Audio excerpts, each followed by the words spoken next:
This story is called Dewey by Poppin' Lock 11.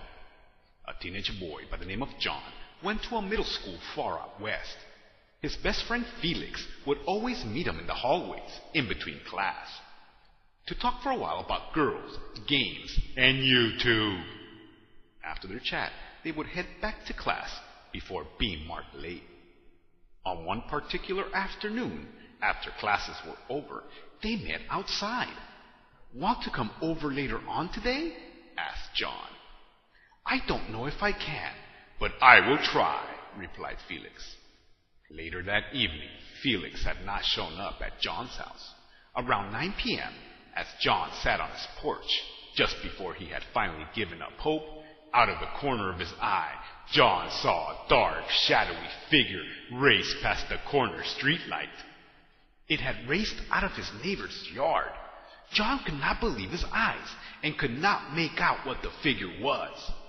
Filled with fear, John stared intensely at the street corner. A few seconds later, the figure raced out again, but this time John was able to see what it was. It looked like a silhouette of a human on a bicycle. The figure raced out again, this time a bit slower than before. It stopped pedaling as it slowly turned its head. The shadowy figure stared at John. It opened its big, bright, penetrating red eyes. It then rode away slowly while staring at John. John screamed, "Ah!" and ran inside as the figure faded off into the darkness. The next day, at school, John was still shaking from what he had seen the night before. John met Felix in the hallway just before class. "I'm sorry I couldn't go over to your house last night. I was riding my bike with my two friends last night." John mentioned to him what he had seen the night before. "They were ghosts or demons or something," John said with a frightened tone.